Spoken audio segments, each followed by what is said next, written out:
naho yaje kuba afasha ekipe yiwe ya Etincelle kubura nka amanota agera kuri 3 kuko nivyo yatsinzwe ico gitsinda ariko waje kuraba impira ariko arakuramwo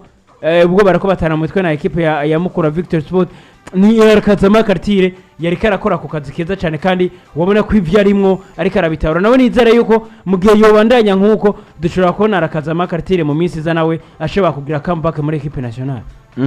ko byari bimeze mu gihe Tware d'Oreste kiratsinda Kiyovu kitsindo kimwe ku ekipe ya Joseph Bipfubusa ariko mwe na mugenzi we Steven Zigamasabo bafatanije kipe Kiyovu Sport no musiri kigenda isubira inyuma nk'ibirenge tuvuge ko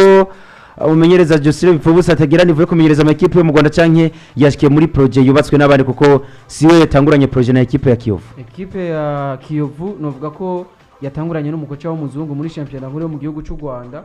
ukaja kuraba uyu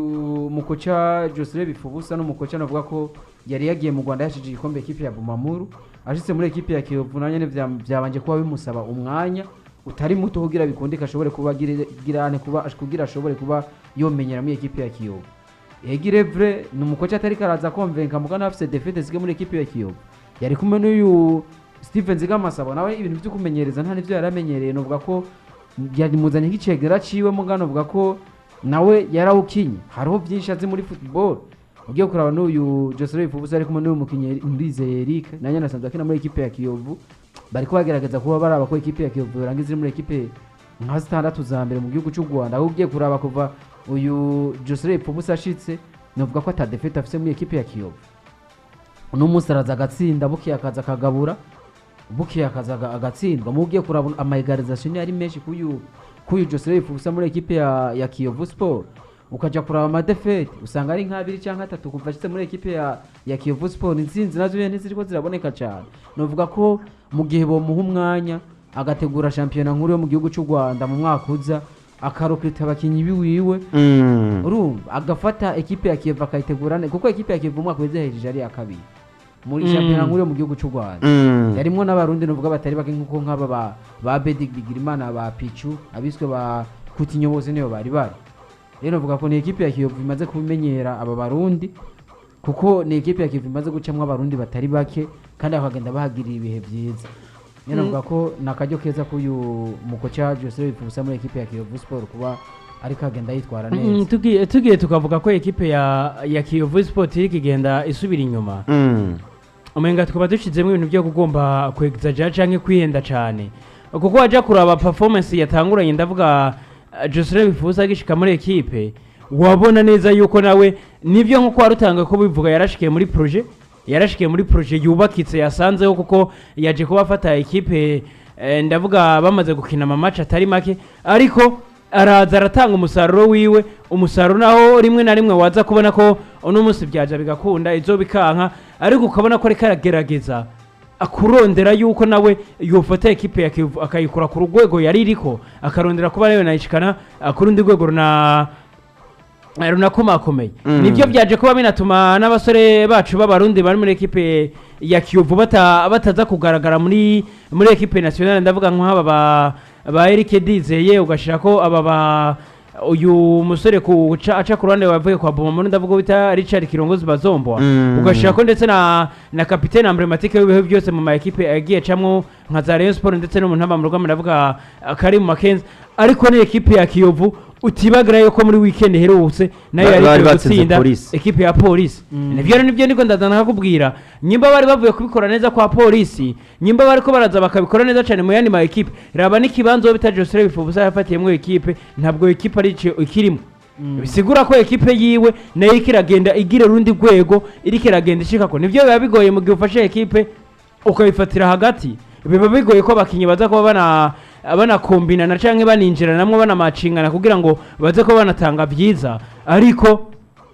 muri rusangi ekipe ya Kiyovu ni ekipe ubona ko irikiragenda itereje imbere nivyo abasore b'abarundi bacu ntabwo batumwe ko nta nubwo baje kuba banegera imbere ngo ibintu bize kuba binazamwo ariko navyo biraza kuba binabaha icigwa canke biraza kuba binabaha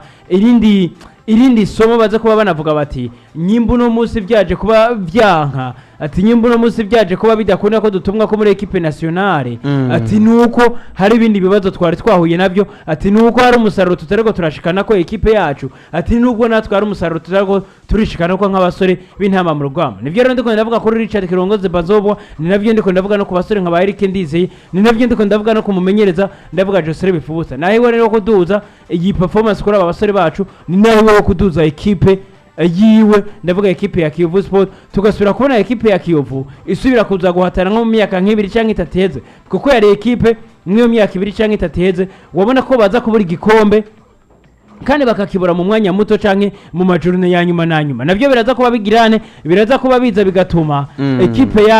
equipe ya Kiyovu Sport biraza kuba biza bigatuma n'abasore biwacu nabo baza bagatumwako nabo baza bakabyitwaramwe neza cyane ibintu bikaza kubandanya bigenda bimeze neza cyane tukabona equipe nayo isubira kugaruka ku rundi rwego nuko byari bimeze kuri june ya 24 mu gihugu cy'u Rwanda championnat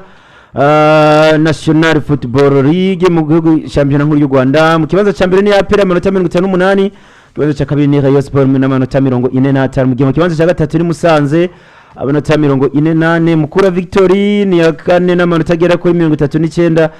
Police FC ni ya gatanu n'amanota agera kuri 36 amakipe arahatemba Gorira mu kibanza cya 15 n'amanota 23 mu gihe Etoile de l'Est kibanza ca nyuma n'amanota agera ku 19 nuko vyari bimeze mu championnat nkuru y'u Rwanda ari nako twerekeza mu babanyi hari muri Tanzania bari bageze kuri journée ya kangahe bari bageze kuri journée ya 24 rukino rwariko rabagukirarane kuri journée ya 18 Coastal Union yariko irakira Simba Sport Club Coastal Union kipe yaba genzi bacu yavuyemo Justin Kumana Simba Sport yatsinze Coastal Union Simba Sport ugiye kuraba ibiharuro ifise muri higana nkuru yo mu gihugu ca Tanzania Simba Sport ni equipe navuga ko iri hejuru yi Coastal Union kuko ugiye kuraba uyu Saidu ntibazonkiza captain wa equipe nationale namba mu rugamba n'umukino uvuga ko nawe ari kagenda yitwara neza muri equipe ya Simba uno munsi ubushize barenganya muri kimwe cya kane gishirisha nyuma muri CAF Champions League yo muri Afrika muri muhigano ikuru mu gihugu ca Tanzania equipe ya Simba ni equipe no bivuga ko iri muri equipe zitatu za mbere hariya mu muhigano ikuru umuntu uze muri Tanzania uyu Saidi ntibazongize nayo navuga ko numukinyi irregular karagenda akora bivanye n'imyaka akinye mu football numukinyi yagiye araca mu bihugu bigiye bitandukanye ku mugabane w'Uburande no ku mugabane wa Afrika navuga ko n'ubu n'umukinyi azokoreshwa muri equipe nationale ntamba mu rugamba mu match bagiye kuba bakinira mu gihugu ca Madagascar Saidi ntibazongizona ko ari kagenda yitwa neza muri equipe ya Simba ahubwiye kuraba no munsi ni n'umukinyi unako bashobora kumongera kontra yo kubandanya akinira equipe ya Simba mu gihugu ca Tanzania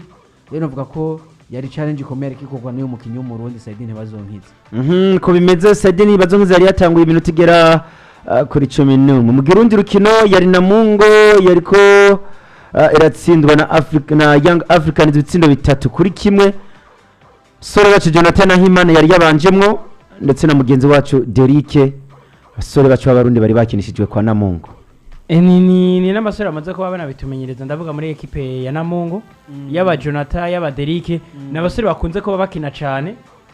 kandi match nka zose ubona ko banatangura mu kibuga nabyo biriko biranaviramwo kugirane biriko bibaviramwo gutumwa ko muri equipe nationale biriko bibaviramwo gutumwa ko muri equipe nationale ndetse ndavuga Jonathan kenshi akunze kuba natangura mu kibuga ndetse na Derike ubona ko muri defense witwa Derike Mukombozi dukunze kuba tuna amubona bamwasosiya n'aba bafere ndetse n'aba barucio ubona ko witwa Derike Mukombozi yamaze kuba yigirira icizere muri equipe nationale navyo biriko biragirane biriko biranatuma ndavuga witwa Derike Mukombozi nawe agira ico bita akumira akabuye k'abagabo bigatuma nawe abandanya atanga no gogwego rumeze neza cyane nivyo baje ko batsindwa na equipe ya Young Africans equipe itarimbi mu gihugu ca Tanzania yaba Young Africans yaba ni equipe ya Simba Sports Club na ma equipe ameze neza cyane nivyo twanabibonye ama equipe ko arabiri ahitana ikarifya muri kimwe ca kane gice ca nyuma muri CAF Champions League navyo biza kuba binakwerekana umukomezi bw'ayo mashampiyona canke bw'izo equipe ko ari zibiri biza kuba binatuma kuri equipe yacu ndavuga equipe yacu ya Namungo ihurikiyemwe abo basore b'abarundi ndavuga uyu Jonathan ndetse na Derrick navyo byerekana yuko nabo nivyo kuba batangura kuri ekipe nkuru nk'iyo biraza kuba bitanga icizere ndavuga kuri inde kuri ekipe yacu y'intama mu rugamba kuko no muri ekipe ya Namungo yabo bariko baranakinishwa biduhiriwe tunahishije ekipe ya Namungo nayo irimwo n'uwo mumenyereza wo Murundi ndavuga Cedric Kaze yanaciye no muri ekipe ya Young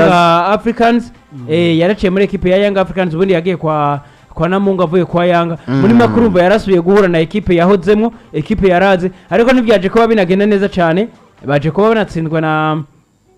na ekipe ya Young Africans yahozemwo ariko icingenzi kirimo nuko abasore biwacu ndavuga bita Derrick Mukombozi ndetse na Jonathan Ayimana inyuma yo kuba banahamagazwa muri ekipe nationale ntaba mu rugamba nabo baje kuba bagira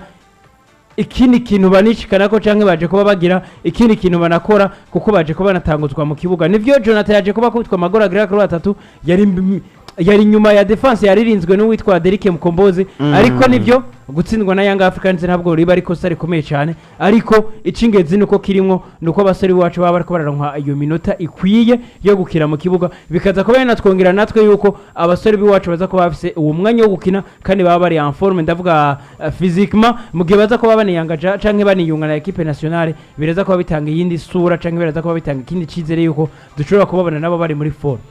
Shampiyona nkuru y'igihugu kibanyi ca Tanzania Kinondo yariko iratsinda Tabora United ibitsindo 4-2 Dodoma yariko iratsindwa na Geita Gold igitsindo kimwe ku busa Coastal Union yariko iratsindwa na Simba ibitsindo 2-1 cha Coastal Union mu gihe Mtibwa Sugar yariko iratsinda Tanzania Prisons ibitsindo 2-1 na Mungo yariko iratsindwa na Young Africans ko rutondo ruhagaze Young Africans mu kibanza ca mbere n'amanota 49 Zamu FC mu kibanza cya kabiri n'amanota agera kuri 48 Simba Sport Club mu kibanza cya gatatu amanota 39 Kinondo ni MC kibanza cya kangahe cya kane n'amanota agera kuri 28 kipe ziranyerera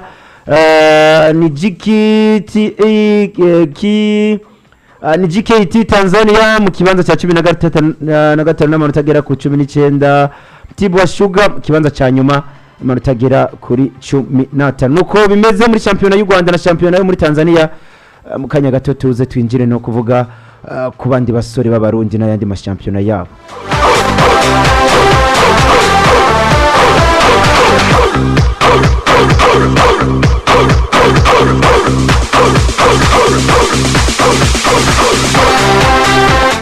Dudatevye gato reka twerekeze hehe twerekeze muri Zambia kabisa bona ko bariko barakina equipe yari mu kibuga Green Eagles bona ko Green Eagles yariko iranganya n'umugo wa Forest Rangers igitsindo kimwe ku kindi sore bacu bari Sormo Rudende musore yaro kwa Green Eagles aba yatangujwe mu kibuga nk'ibisanzwe ubundi harimo abasore bagera kuri babiri sore yaro na mugenzi we Jire Ulimwengu nawe nyene yari yabanje mu kibuga ndavuga witwa Jire Ulimwengu ariko icingenzi kirimo ni ku musore wo mu Burundi ndavuga uyu musore banatumye ko muri equipe nationale ndavuga wita musore Alon ni umusore ubona ko ariko yagenda byitwaramwe neza cyane kandi ubona ko ari no mu bihe byiza cyane kuko zibaye match zigera kuri zibiri zikurikiranyeho abona nivyo bitsinda ubuherutse bari banganije na equipe ya Zesco United ndavuga iyi Green Eagles ya Musorero bari banganije na equipe ya Zesco United igitsindo kimwe ku kindi ico gitsindo cari cabonywe na Musorero n'ubundi ku munsi wejo nako ku munsi wo muri weekend ku munsi wa Mungu baje kuba bananganya n'ubundi gitsindo kimwe ku kindi ubundi ico gitsindo n'ubundi caje kuba kinabonwa n'uwitwa Musorero yaje kuba agombora igitsindo yari yatsinzwe na muri equipe yewe ndavuga ya Green Eagles ariko ni musore yanabona ko nawe ariko aragaruka mu bihe byiza cyane biza kuba binatuma n'ubundi tubandanya dushaka akadomo kuri ya confirmation y'umusaza ndavuga Etienne Daragije ko yanashimye gutuma ko uwitwa musore Aaron kuko nabyo biraza kuba byerekana yuko nyimba yamutumye ko nuko nawe bariko aramukurikirana si byo bintu byo kuvuga ati ndatuma ko umukinyi kuko ari muri equipe kanaka canke yasohotse gihugu ariko abajya afashe uwo mwanya karaba performance akaraba ndetse n'ibiharuro byiwe muri rusangi akavuga ati uyu musore ndabona hari ariko arakoreshwa kandi ndabona no ku ruhande rwiwe ariko aragerageza gutanga iyo challenge ariko aragerageza gutanga ibyo byiza byiwe ati nanje hamwe no mutuma ko muri equipe nationale ati ibyo bintu nabyo byo bavyiza cyane rero nibyo biriko biraba ndavuga kwitwa musore hano ndetse no kuri ekipe intamba mu rugamba kuba banamutumye ko nuko nawe aba ariko abikora neza cyane muri rusange ni umusore ubona ko ari muri mood ni umusore ubona ko ari muri forme zigiye ziteye ubwoba kuko yaje kuba abikora neza cyane kandi ariko arafasha ekipe yo ya Green Eagles kubandanya imera neza nibyo ntabwo bariko baratsinda ko zibaye match zigera kuri zibiri abagabura baronka inota rimwe ariko uwitwa musore ano waba yabonye ibyo bitsindo ko bibaye n'ibitsindo bigera kuri bibiri muri match zigera kuri zibiri yikurikiranijeho nuko bimeze mu gihe muri Egypt umugwi wa Baraideti El Mahalal wariko uratsindwa ninde na El Guna itsindo bibiri kuri kimwe ariko icingenzi nuko musore wacu Sa Mohamedi karakinishwa nk'ibisanzwe iminota yose kwande kwa Baraideti El Mahalal. Mohamed Hamisi ni umwatakano uvuga ko ariko agenda avyitwaramo neza muri ekipe yo hariya mu gihugu ca Egypt uhugiye kuraba no munsi ni umwatakabona ko yamaze kuba yizerwa n'uyu Etienne Ndayiragije muri ekipe nationale namba mu rugamba ni n'umwataka Baido yigeze kuba hamagagwa cyane n'uyu Olivier Nibwe ko besho muzi kwizina rya Mutombora kiri kocha wa ekipe nationale namba mu rugamba mu nyuma umukinya Joma araja main forme biza gutuma uyu Etienne Ndayiragije adakunda kuba amwifashisha cyane muga uravye muri ekipe yo mu gihugu ca Egypt ukara kunge nari karitwara n'umukinyi ubona ko Etienne Ndayiragije amaze kubasubira gushaka icizere bivanye na performance nziwe bivanye nuko ngene akurikirana match ziwe abari karakina uyu Mohamed Hamiz rero novuga ko ni nako kajyo keza kiwe kukuza kwerekana muri equipe nationale namba mu rugamba kuko n'umukinyi twabonye ko ari tarantiwe kandi afise n'imyaka mike nuko bimeze nuko byari bimeze muri Egypt mu gihe tuvenga muri Egypt nyene twerekeze muri Indonesia cyo kwibaza ati mugiye kubera iki Elvis Kamusoba na ekipe yiwe PSS Seman bariko bagenda batsindwa ko baratsindwa na PCM Maxar bitsinde bigera kuri bibiri kuri kimwe ku musore wacu wa kera novuga yagiye nabica bigacika Elvis Kamusoba aba yabonetse mu kibuga kwande kwa PCSS. Elvis Kamusoba n'umukinyi novuga ko bamuzanye muri ekipe nationale namba mu rugamba akinira championnat nkuru yo mu gihugu ca Australia acava mu championnat nkuru mu gihugu ca Australia aje akina mu championnat nkuru mu gihugu ca Indonesia n'umukinyi novuga ko agishikana yene yagerageje gutwereka challenge muga mu nyuma novuga ko urwego rwe rwagiye rugabanuka uravye ubwo yari yatanguye atwereka biza kuba bituma uyu mukocha novuga Etienne Ndayiragije nubwo yamwizera akamuhamagara muri ekipe nationale namba mu rugamba ntabwo yigera mukoresha cyane yegire vyari match yamukinisha n'izindi atamukinisha bivanye n'urugero yabona ariko kuko Etienne Ndayiragije nyimba bamaze kubona muri ekipe nationale namba mu rugamba ntareka gucyari kumukinya vuye buraya ngo akinishe umukinyo ngaha muri Afrika iwacu rero mvuga ko ni Elvis Kamusoba ku rwego yariko rusa nk'ugwagabanutse navyo vyatumye binamukwegera no muri ekipe nationale namba mu rugamba uno musi na liste yasohotse izokina na izoja muri Madagascar ntabwo Elvis Kamusoba arimo icingenze nuko yari karakina ahubwo tuvuga ko yogerageza gusubira kuduza niveau yo kugira ngo tumubone mu ntamba mu rugamba Etienne Ndayiragije karamuhamagara muri leta zunze ubumwe za Amerika musore wacu yarahari muri Oakland Roots bamwita gute bamwita Donaciano musore kabisa ameze neza cyane Donaciano umusore w'umurundi irakoze amaze kuba anizegwa n'umumenyereza Etienne Ndayiragije bari kumwe mu rutonde rwaheruka ariko nawe nuno musi yamaze kubagaruka ngo mu rutonde hariya ntarimo Donaciano arimo Oakland Roots yari kiratsinda Indi 11 tsindo kimwe kubusa musore wacu irakoze Donaciano yari mu kibuga nivyo ico gitsindo cyabonetse mugabo na contribution yakigize mu mugabo musore ntacu yabonye mugabo yari mu bakinyi 11 batanguye banatwaye n'amanota 3 ni yakoze Donaciano ubona ko nibyo bari bagarutse ni mu cicaro ca kabiri hariya mu gihugu ca leta zunze ubumwe za Amerika ni bari bagarutse nabo bagarutse kubandanya shampiyona y'iwabo ni irakoze Donaciano ubona ko nyuma yo kubamagagwa muri equipe nationale ubona ko na equipe yiwe nayo yanamwizeye agatangura muri 11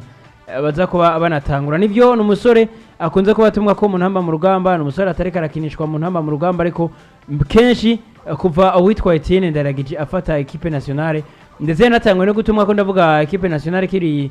mu minwe ya Jimmy Ndayizeye ariko ni irakoze Donaciano kuva atanguye gutumwa ko muri equipe nationale n'umusore ubona yuko yamare ponda preza muri equipe nationale yamarika yizegwa gahamagagwa nibyo nakunze kuronka uwo mwanya wo gukina mu kibuga nakunze kuronka uwo mwanya wo gutangura canke ngo aze agaragaze impano yiwe muri equipe nationale, ariko n'umusore amarasamblema yose akunze kuba ndavuga muri equipe nationale kuva Etienne Ndaragije ndetse na mugenzi we Jimmy Ndayizeye bariko barakurakuranwa ku burongozi ndavuga bwa equipe nationale, ubona neza cyane ko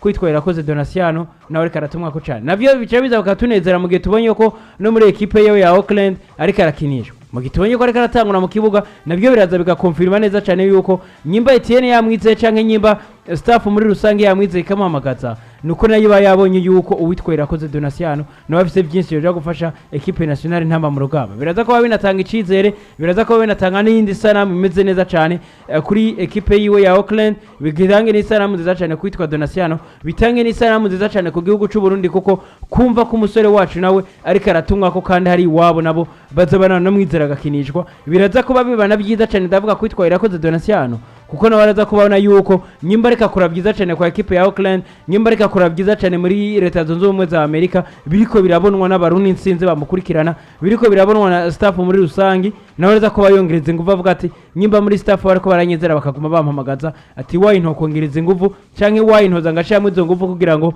nandi mbone kuba no utangura mu kibuga ndavuga muri equipe yande muri equipe y'intamba mu rugamba. Rero navyo ni byiza cyane kubona nawe ariko arakinishwa kwa Auckland, nivyo batsinze ariko ntabwo yabonye ico gitsindo, ariko nuko aba yakinye mu kibuga, nuko bafise n'umwanya wo gukina, aba yakontribuye mu ntsinzi ya equipe, navyo biza kuba binatuma twe natwe twumva twishimye yuko dushobora kubona witwa Irakoze Donatiano aza agahabwa n'uwo mwanya ndetse no muri equipe nationale tukabana yakubona ibintu bigenda bimeze neza cyane kuri we. Nuko byari bimeze muri leta zunze ubumwe za Amerika na genzi wacu Donatiano, ariko ku rundi ruhande tuve muri leta zunze ubumwe za Amerika twerekeze muri Belgique. Muri Belgique sore bacu barahari kabisa, bona ko n'abasore benshi uwo bita Alade n'ikipe yiwe Auckland Roots bariko baragabura igitsindo bariko baratsinda igitsindo kimwe, nako ni Kivike Yitienen ko baragaburana Charleroi tsindo kimwe ku kindi. Arade Bizimana umunyezamu yatumwe ko n'umumenyereza Etienne Ndayiragije bwo bwa mbere atumwe ko mu ntamba mu rugamba kagenda kinishwa nako sinabwo bwa mbere ubundi oya si bwo bwa mbere atumwe ko muri equipe nationale ubundi bwa mbere yarahamagawe ariko hageze gusohoka liste definitive biza kuba binahurirana witwa Arade nawe yagize ikibazo umusore aza kuba ava muri equipe nationale, ariko ni umusore yasubiye kuba nizegwa na nyakubahwa Etienne Ndayiragije kuba anagarukanwa muri equipe nationale intamba mu rugamba ndavuga bita Bizimana Arade muri equipe we ya Kivike Etienne, ni umusore ubona ko ariko arakinishwa nyuma yo kuza tukavuga yuko ari match zimwe na zimwe akunze kuba atangura izindi ugasanga ari ku ntebe y'abasubirira abandi, ariko muri rusangi ubu kuva atanguye kuba atumwa ko muri equipe nationale ni umusore ubona ko match nka zose ya Sampulus ariko arazikinishwa kandi ukabona ko atanguzwa mu kibuga. Rero mu gihe uri nk'umunyezamu utanguzwa mu kibuga biragoye kuvuga ngo yakinye iminota yose kuko iyo utagize ikibazo c'imvune nega ke baza kuba bagira remplacement. Rero navyo